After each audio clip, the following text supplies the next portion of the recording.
It's Tuesday, September 6th, 2016. Committee of the Whole meeting, 6:35 p.m. Roll call, Madam Clerk. Councilman Burgess. Councilman Shelley. Councilman Williams. Councilman Ron. Vice Mayor Fairclough. Mayor Porter. Here. Any additions, deletions, deferrals? Okay, Mr. Attorney. I was going to tell you if you want to go. No additions, but because there's no attorney's report, I wanted to jump in and request an executive session in the case of Homestead Speedway LLC versus the City of Homestead, case number 2016-000231, at a later date. Thank you. Thank you, sir. On moving forward to tab 1, is there approval of the minutes? Is there a second? Second. All in favor? Aye. Tab 2. Kate? Thank you, Mayor. This purchase is to replace the 2001 Ford E250 cargo van with 72,060 miles. Age and maintenance costs for safety and job functionality make it necessary to retire this vehicle from electrical utility service.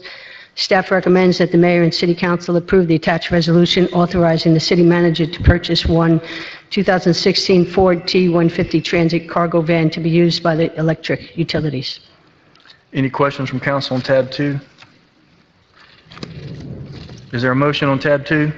Move it. Moved and seconded. All in favor? Aye. Motion carries. Tab 3. Thank you, Mayor. Due to the residential and commercial growth within the City of Homestead, an upgrade to the Homestead Energy Services Renaissance Electrical Substation is required. Staff recommends that the Mayor and Council approve the attached resolution authorizing the City Manager to enter into an agreement with Burns & McDonnell for their engineering consulting services. Burns & McDonnell will assist Homestead Energy Services in creating technical and commercial specifications for a new power transformer to be installed at the Renaissance Substation. Questions from council? Tab 3. Is there a motion on tab 3? Moved and seconded. All in favor? Aye. Motion carries. Tab 4. Thank you, Mayor. During the initial installation of the new grounding grid at the Ivy Substation, an important electrical tie between the Ivy Substation and McMinn Substation was cut into, causing an electrical hazard to the person working and a power outage. It was determined at that time that more detailed locations of the underground high-voltage cables were needed in order for the work to proceed safely. This amendment covers the cost of hand digging to avoid any additional punctures of those cables.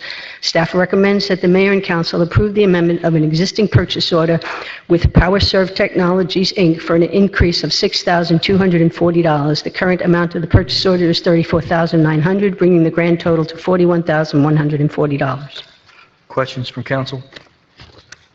Is there a motion? Move it. Moved and seconded. All in favor? Aye. Motion carries. Tab 5. Mayor, it is staff's recommendation that the Mayor and Council approve the attached resolution authorizing the City Manager to purchase public entity general liability insurance for the City of Homestead for the policy term of October 1st, 2016 through September 30th, 2017 for a total of $390,640. This package authorizes the City Manager to purchase the public entity general liability insurance to include the mobile command post, inland marine, and EDP coverage with preferred governmental insurance trust. Questions from council? Is there a motion? Move it. Is there a second? Moved and seconded. All in favor? Aye. Aye. Motion carries. Tab 6. Mayor, it is staff's recommendation that Mayor and Council approve the attached resolution authorizing the City Manager to renew the excess workers' compensation insurance policy for the policy term of October 1st, 2016 through September 30th, 2017 for a total of $189,958. This package authorizes the City Manager to purchase the excess workers' compensation insurance with preferred government insurance trust. Questions from council? Is there a motion? Is there a second? Moved and seconded. All in favor? Aye. Aye. Motion carries. Tab 7. Mayor, the Sickle Cell 5000 is requesting that Mayor and Council authorize the City Manager to approve waiver of usage fees in the amount of $510 for use of all 6 pavilions at Mayor Roscoe Warren Municipal Park to host their first annual Sickle Cell 5000 5K Walk Run Homestead on September 24th, 2016. According to the city's code, Chapter 20-11, the City Council sets fees and has the right to waive parks and recreation fees by a majority vote. Is there a motion? Move it. Is there a second? Second. Second, Mr. Williams. Yes, thank you, Mayor, so much. And I think the sickle cell persons are here. And many of you know I have sickle cell disease. September is Sickle Cell Awareness Month. We passed a resolution last year to acknowledge it within the city, and I thought in the resolution that it would aid in bringing awareness and support to sickle cell disease awareness for the month of September. But Dennis has informed me that the resolution didn't quite spell it out in that way. So that's why I think it's here for the consideration of waiving of the fees. So hopefully I can bring the resolution back. Perhaps they will kind of spell it out that, you know, going forward, that we will be in support of this to bring awareness.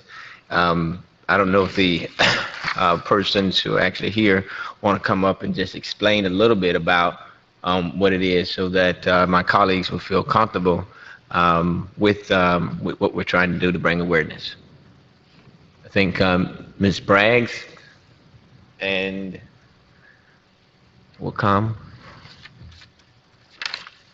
Ms. Bragg's daughter also suffers with sickle cell anemia disease. Great track star, won many medals. Give us your name and Spike. address for the record, please. Good evening, Mayor. Your name? Name and address, just for the Vice record. Mayor, Council. My name's Harold Ford, Executive Director with the Sickle Cell Miami Foundation. My name is LaWanda Bragg, President of Courtney Vega Foundation. Thank you. And essentially, we're here to, again, ask for your assistance in supporting this initiative as it relates to sickle cell awareness. I don't know how familiar you are with sickle cell, but nonetheless, we deal with children living with sickle cell and the challenges that they face on a daily basis. It's a very critical issue, although we've made strides with various advancements, still the challenges that they face on a day-to-day basis needs additional attention, additional resources, and additional support. So we Yeah. pray that you would consider this. So Mayor, might I just give a personal how this works? Sickle cell disease actually will affect it, started in Africa as a kind of a way to combat malaria for Africans at the time. And so being in the United States, it actually has worked against it. But you have at least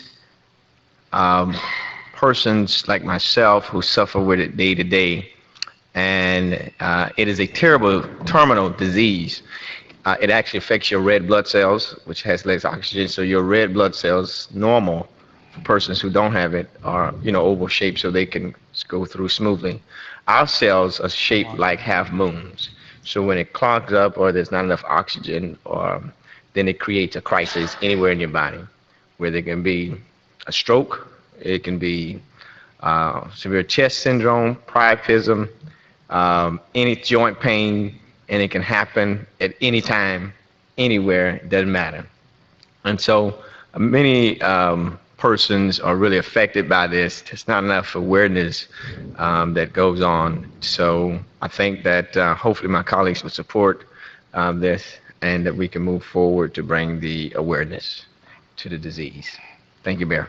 Thank you, Mr. Williams. Mr. Shelley? I saw in the letters, it's free and open to the public? Not a free event, no.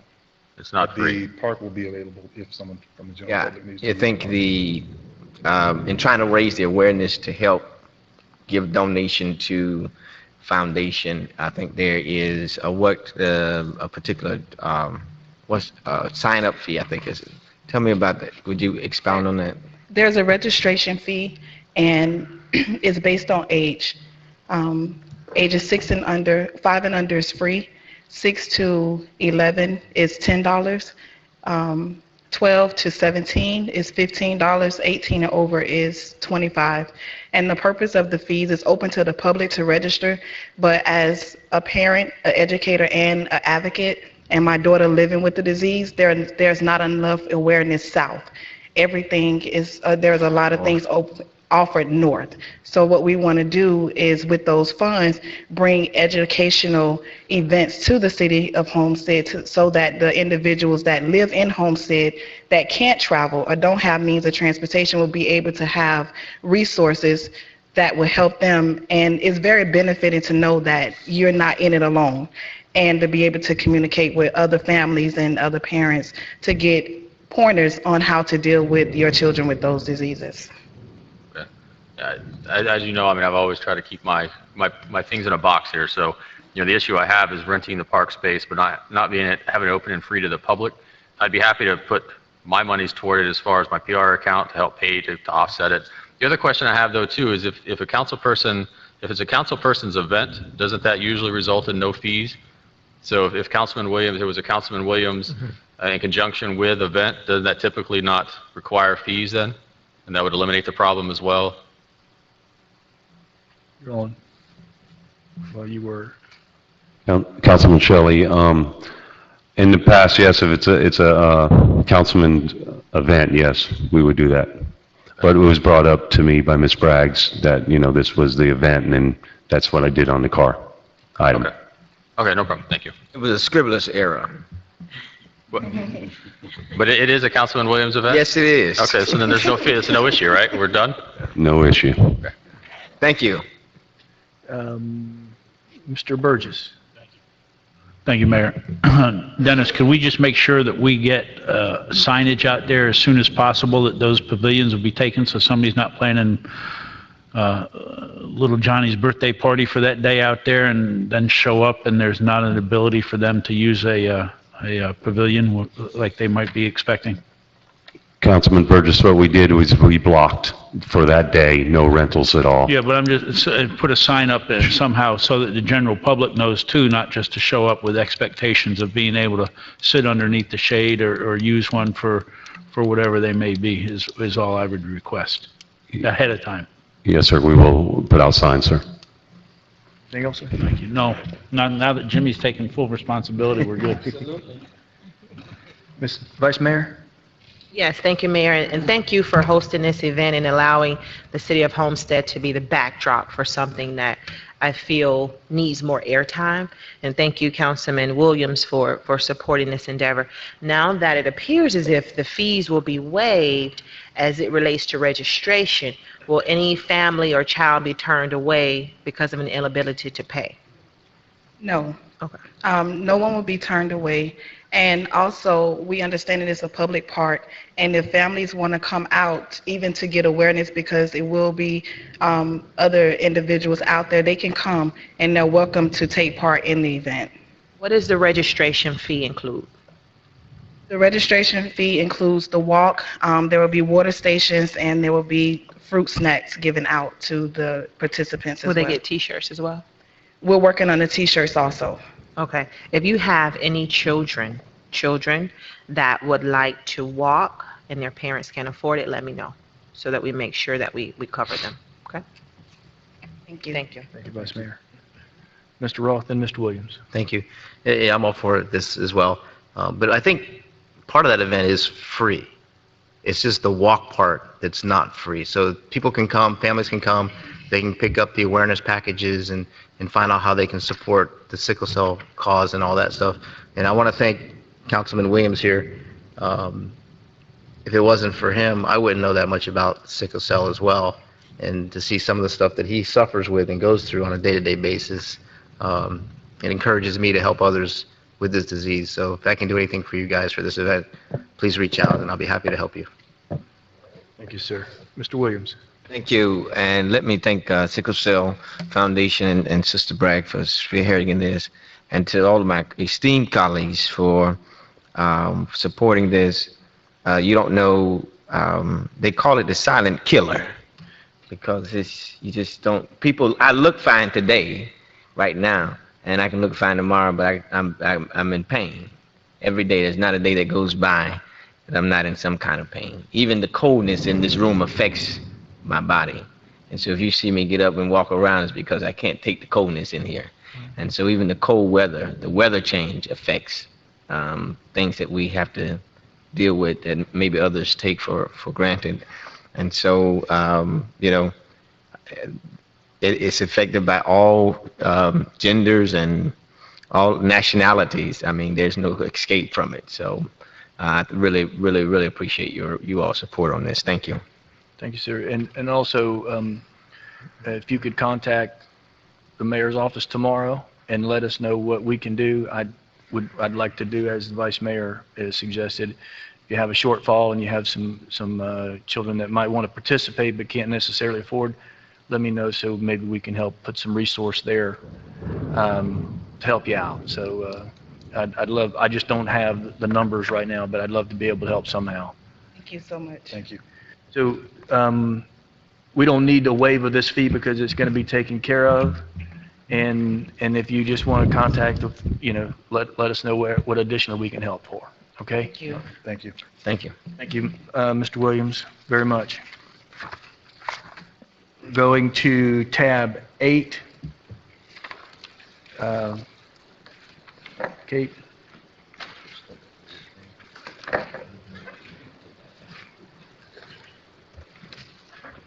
Thank you, Mayor. Staff recommends that Mayor and Council approve the attached resolution authorizing the city manager to purchase specialized furniture for our new police dispatch center. This purchase is made in accordance with the Houston-Galveston Area Council Contract ECO 7-16. Total purchase price is $59,398.50. Questions from council on tab 8? Is there a motion? Moved and seconded. All in favor? Tab 9.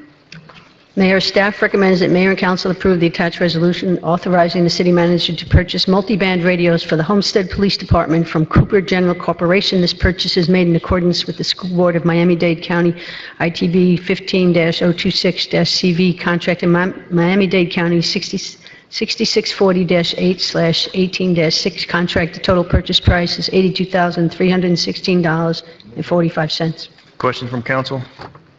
Mr. Burgess? We just okayed some Motorola stuff. Is this in addition to that, or is this in conjunction with that, or just trying to figure out what all everything is? That was dispatch, Thought right? this guy retired. How's he back here already? He's a captain now. Oh, I Everybody forgot call we're giving him $1 a year. Yes, sir, but that was last week, and they're No, I gave it to him working earlier. very hard to get the best for their dollar. So this is for the dispatch center versus the out. Well, the radio equipment is part of our interoperability project. The $1.8 million you approved was to upgrade all the infrastructure that was getting aging and needed to be phased out. This is the actual handheld radios. Captain Claude, I think you have one. Okay. Like this radio, it's different, but it works on 2 or 3 different frequencies. It works on one, which is ours, which means I can carry it around, talk on our radio frequency. It works on various 800 band frequencies, which means we can talk to the county and other agencies. And for certain people, we'll also have fire. So we can talk directly with them. And it Which allows we us to don't have communicate. now, so this will enhance the ability of our officers on the street. It enhances it, yes, sir.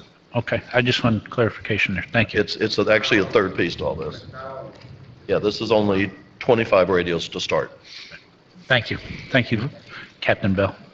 Thank you, Captain. And I guess we'll see you again next month. It was- Thank you. It was moved by Mr. Williams. Is there a second? Second. All in favor? Aye. Tab 10. Staff recommends that the mayor and council approve the attached resolution authorizing the city manager to accept and enter into an agreement with Garland DBS, Inc. for the metal roof restoration at the Curtis K. Ivy Junior Police Athletic League Gym. The cost of the restoration is $87,271. Moved by Mr. Williams. Is there a second? Any questions from council? All in favor? Aye. Motion carries. Tab 11.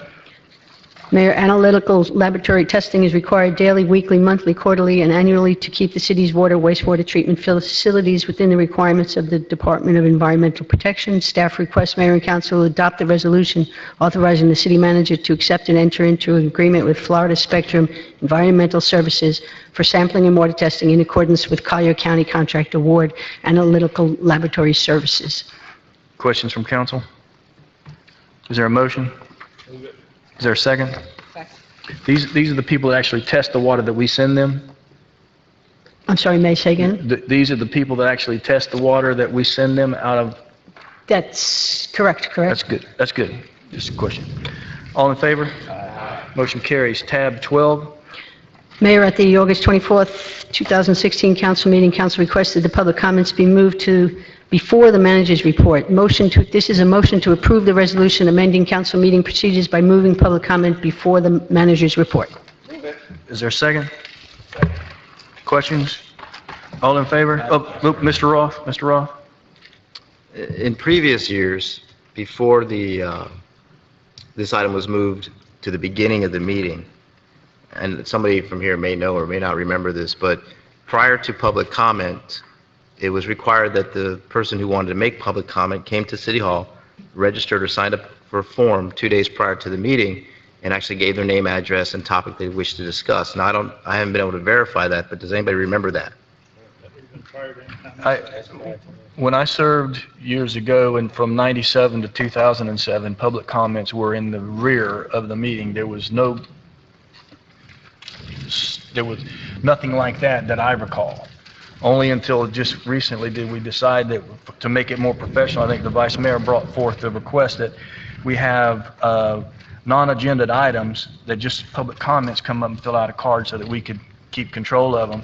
And that's where but that was only before the meeting. Chief? Mr. Mayor, I'm trying to see how I'm going to put this. You're halfway correct, but the way it was done back in the days, you have to come in and you would sign a form saying you wanted to speak at the end of the meeting, not saying, with your address on there, but not to the magnitude of what you were saying. Of the topic of the discussion or what they want to bring up? That's the way it was done years ago. Okay. But, it was just a form so the mayor would know who's going to speak, and they would be registered with their name and address on the form, but the meeting was done at the end of the meeting. Okay. Anything else? No, that clears it up. Vice Mayor? I just have a comment, Mayor.